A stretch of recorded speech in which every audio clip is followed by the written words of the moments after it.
So the graph of this function looks like this. Remember, the graph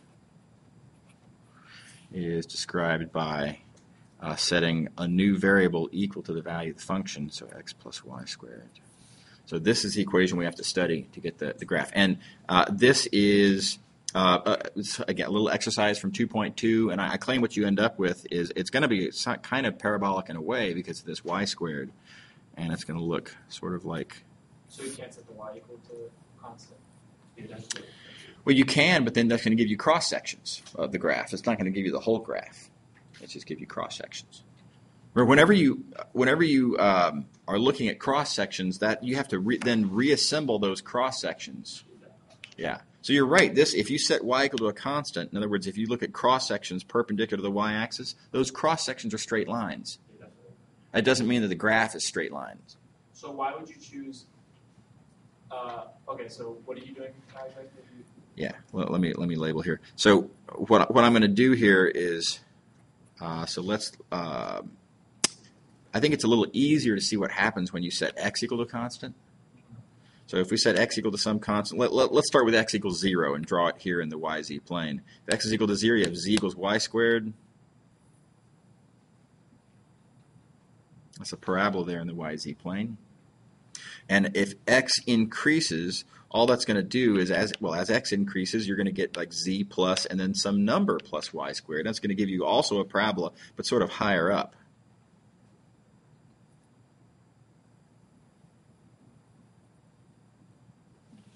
Kind of like that.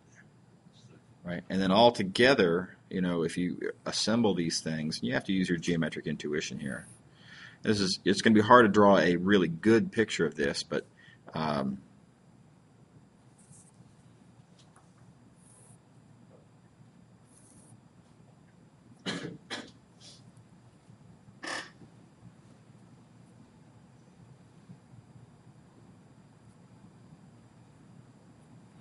something kind of like this. It makes a sort of an angled trough there, and it's I should have made this dotted, by the way. Shame on me. That's yeah.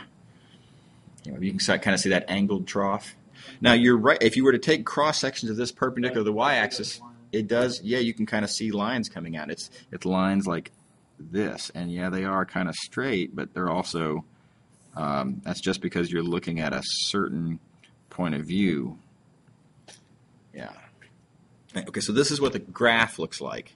Now, the level sets you've observed are sort of our little parabolas in the YZ plane. And how does that relate to this picture? Well, level sets are always horizontal cross-sections of the graph. And I'm going to try to draw a horizontal cross-section of this angled trough here. And it's going to be something kind of like... something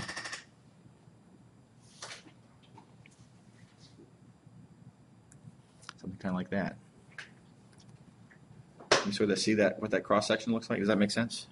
So when you say level sets are horizontal If you have a function from R2 to R1, then level sets are horizontal cross sections of the graph of this function. Oh, so by horizontal you don't mean like it's necessarily not a plane, because I was thinking like same horizontal like it was the Z.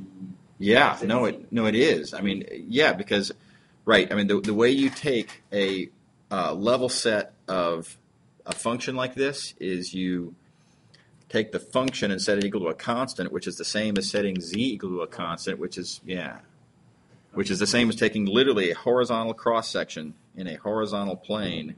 Okay. Like that, absolutely. Oh, okay.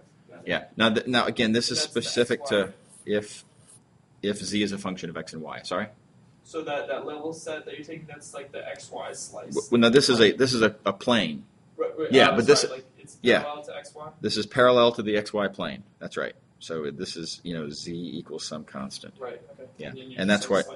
Yeah, and then you see that these cross sections here do look like the level sets that you computed indirectly, or more directly the other way. So it's always z.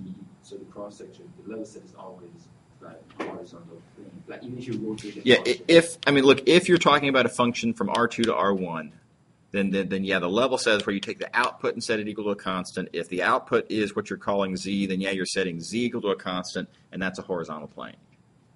Okay, so But I'm real scared of this word always because there's other like sometimes z is an input variable. yeah, that's what I was going to ask. Like, Well, yeah, then that's a totally different situation there. but it's just yeah. always a plane horizontal to the prop, like. It's not always no. If you're gonna step outside of this little world, okay, like if you would like to consider, for example, now a function from R3 to R1, right?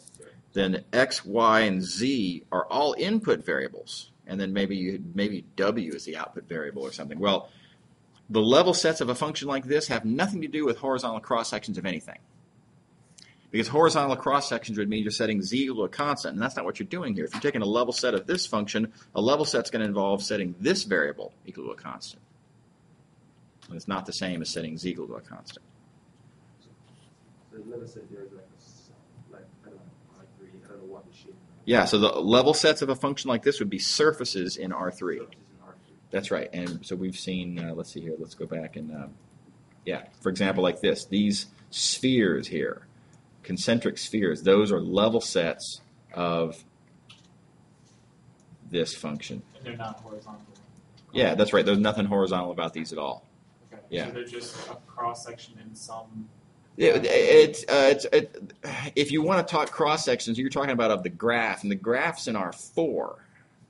So I would say just it's hard to. I'll go ahead and say it, but it's going to sound weird. Yeah, you're going to look inside of R4 at the graph, which is a three-dimensional set in R4, and you're going to take a three-dimensional cross section of that four-dimensional space in a plane that. Gosh, I don't even know if we could call it horizontal because it's four-dimensional. Which way is up in four-dimensional space? I mean, that doesn't really quite make any sense. But a cross-section in that some three-dimensional hyperplane would give you one of these surfaces, like this. And then a different hyperplane would give you that surface, like that. Don't try to visualize in R4.